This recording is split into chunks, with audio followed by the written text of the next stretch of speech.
to me, Blake. We love our Blake Shelton.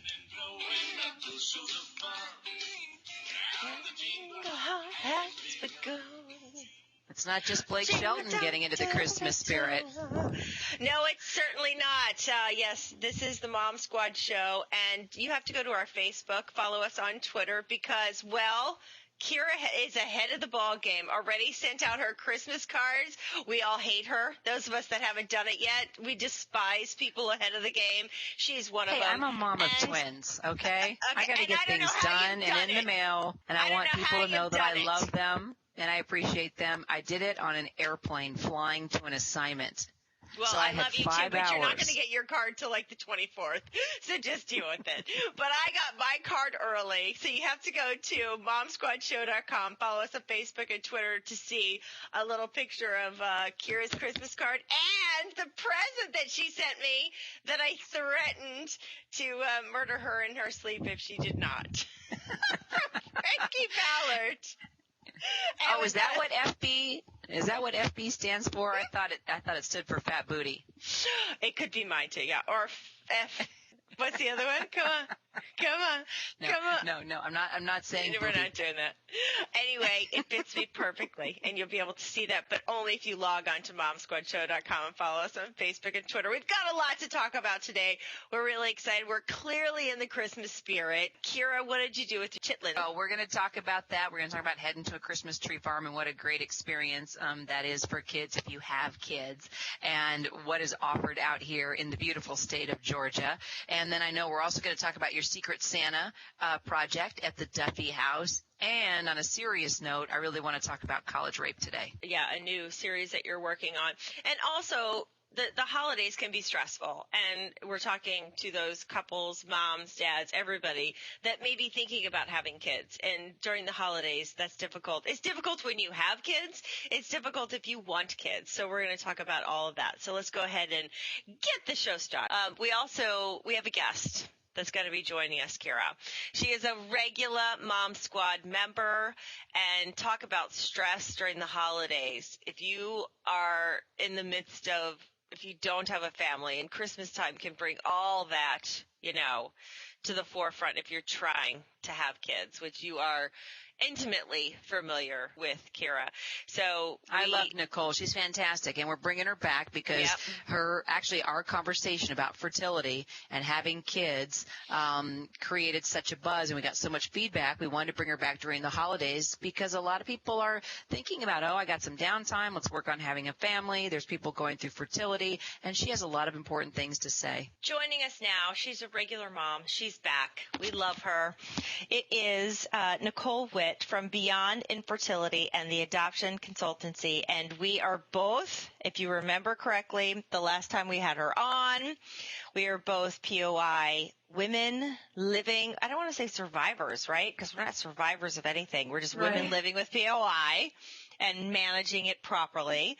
And her and Kira also had a lot in common with some infertility or fertility issues, however you say it. So welcome back, Nicole. We're so glad you're back on the Mom Squad show. Yeah, thanks so much. It's fun to be here. We got a lot of response from that interview and segment as well. I mean, first of all, explain to our listeners POI, because Christine, you talk all this lingo, and not everybody knows what you're talking about. Can't you people go back and listen to previous episodes so you know what POI is? Honestly, what's wrong with you?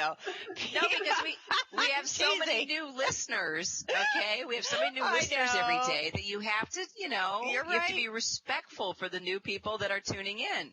This is the CNN reporter in you. You are on top of things always, always. POI is primary ovarian insufficiency. And what it was previously called is premature menopause. It's basically perimenopause. You go through menopause before you're supposed to go through menopause. And so in my case, I went through menopause in my 20s, and I didn't know that that's what I was going through. Me too. Yeah. Oh, yeah. Okay. That's right. And Nicole did also. And after a slew of doctors that clearly didn't think that you could possibly be going through menopause, even though you're saying, I'm sweating at night. I wake up literally a pool of water. I'm crazy. Right. I have no idea what I'm doing. I'm making really poor decisions. And a simple blood test would have figured out that our FSH level was at that of a woman in menopause. But it took me 6 years to get to NIH, where Dr. Nelson, who we both share as a doctor, ended up diagnosing me, and I was finally given a diagnosis for what was wrong with me. And Nicole, how long did you go through before you were diagnosed? Well, I didn't pursue it originally because I just thought, okay, well, I'm living in a cold climate at the time. I'm sleeping in a sweatshirt. Okay, I wake up all hot and sweaty. Maybe it got warm during the night. I didn't think too much of it. I was single and not thinking about a family. So with me, when we got married, right around when we got married, we found out that some of my family members had Fragile X, and a side effect of that is POI. So it was because of that I went starting to get checked about things. And then that's how I ended up at an infertility doctor before I even knew that I cared about having fertility issues. And that's where I learned all about it. Right. And in my case, and I have another friend who's actually in the same protocol that we were in with Dr. Nelson at the National Institute of Health, who also she was my roommate when I went there, who had Fragile X. And so that's one of the causes. But a lot of times there is no cause and there is no family history. Right. And that happened to be my situation. So I had no idea what was going on. We still don't know the cause, which is why we're doing this whole exome sequencing, and which you and I are both involved in. Did you send in your spit test? I haven't gotten that yet. I need to do it though. Yeah, you got to send in your spit test so we can get all our genes tested to try to, well, ultimately the goal is to find a cure, but we'll also find out a whole lot of other information, which is a whole other discussion, because knowing your entire genetic, and I wrote about this on the Huffington Post, I was like, would you want to know or not know? Because in the beginning I was like, do I want to know that I am predisposed for, blah, blah, blah, and could possibly die at the age of 86? Because that's how advanced these things are now. Yeah, although I was just talking about this the other weekend with a friend of mine, and he did it through one of those sites where you can pay, I think it's about $100 or something, and get it done. And he did it for his children because his children were adopted. Right. And it got me thinking about, since my children are from egg donor, that would be really a valuable thing to do for them so that they could have a more complete medical history. Right. And now why not take advantage of science? Exactly. Well, I was just getting ready to say, because usually we're surprised by these things. We're usually surprised by, medical issues that we have, that many a times you can do something about it before it happens. So yes, it's kind of scary to know that you may have something, or that it's in the family line, or that this could be something down the road. That is kind of freaky because, a lot of times we don't want to kind of know that stuff because then every day you're stressing about it. But then again, there are preventative measures that you can take, whether it's diet or drugs or, the way you're living your life, to where you can decrease the possibility of something horrible happening to you. I'd rather have the knowledge and I agree, and that's exactly decisions based on it. Right. That's exactly the point. I think that when people first hear it, they're a little scared. And this isn't the same kind of DNA testing you're going to get at CVS or you can order over the internet. This is whole exome sequencing, which means they are testing every gene in your body, and you're going to know everything. And so I was on conference calls for like 6 months. We were all talking about what's best for patients. How would this be received? Because it is a difficult thing. Do you want to know that, would you want to know that in 3 weeks you're going to get hit by a bus and that's the end of it? But the point is, at the end of the day, all of us decided it was, inconclusive, that we all would want that for our family. I would want that for Aiden. I would want that for my sisters. I would want that for my sister's children. I would want that for Aiden, my son's children, and so on and so on. There's just no way, no matter how difficult it may be for me, that I don't want that information for the other people in my life. Right. And there, like Kira was saying, there are choices that you can make based on it. If you get hit by a bus, well, there's not so much you can do to prevent that? Maybe.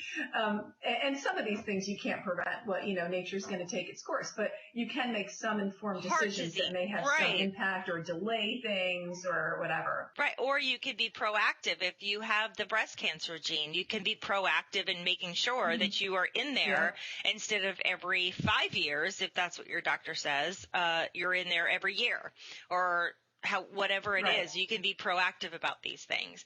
It can be scary, but I also think it's amazing that we can have this information now. And I hope, my dream is that it leads to either a cure for POI or at least our understanding of what causes POI for, people like you and I, which was very disruptive in our lives. Yep. So that's something the else, goal. On the note of fertility, infertility, getting pregnant, having babies, the last time we talked about this issue, we got such a great response from our listeners. And I think that one of the things Nicole wanted to point out and talk about, just the stress of the holidays and how much that impacts your body and your ability to conceive. I mean, a lot of folks think, okay, it's going to be vacation time. We can relax. We can think about, working on the family situation, the baby situation. We're always traveling. Now we're going to have a break. Okay, let's get busy. But actually, this can be one of the worst times to work on that just because of all the stress of the holidays, right, Nicole? Absolutely. And the holidays are so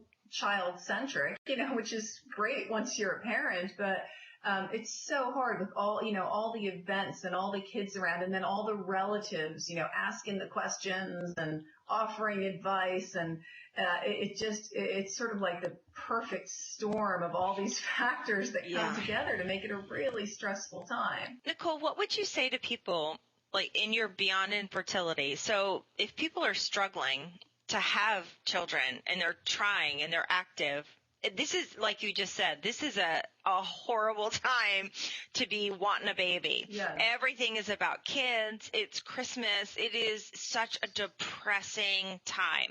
Do you have some advice for people, or maybe even some links and places people can go to kind of get through the holidays? Because this is difficult for couples and or just women or men that want to have kids. Yeah, there's a few things that I think are critical. One is that you have to take care of yourself, and you don't have to say yes to every invitation, and you don't even have to travel and go home for Christmas if you just can't handle it, right? So it's okay to say no, to take time for yourself, to turn down invitations. My husband and I did that when we were living in Atlanta. All of our family was in New Jersey and New York, and one year we said, we just can't swing the trip this year, and it just took care of the whole thing, so it's okay to say no. So that, and a lot of people have a really hard time with that. Oh, yeah. So I think that's really important. Another thing is if you are in those situations and it's getting difficult or somebody's asking questions or whatever, it's okay to remove yourself from the situation. Go sit in the bathroom for 10 minutes, bring a book, right? Chill out, or go for a walk around the block, or, just remove yourself from that environment, even for a couple minutes. Good idea. I was saying, or a bottle of wine. Probably not a good idea, but, Yeah. that can work too. It's got to be hard. I know the old cliche of, the mother-in-law or the mother going, so when you guys having your children? I mean, I'm kvetching over here. I need to have some grandbabies.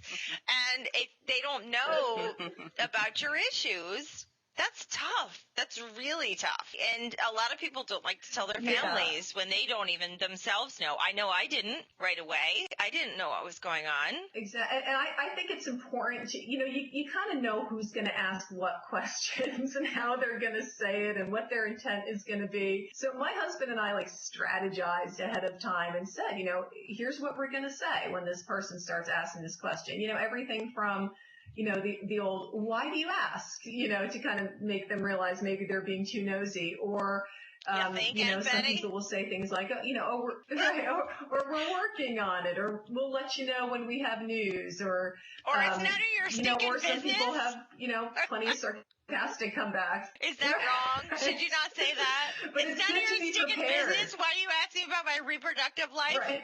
Please, honestly, listen out, Betty. Exactly. I'm tired of talking about my ovaries. Exactly. I don't want to talk about my ovaries, my eggs, or my uterus. That's all off limits today. Really Thank you has very nothing much. to do with Christmas. Thank you very much. Can we talk about the Yule?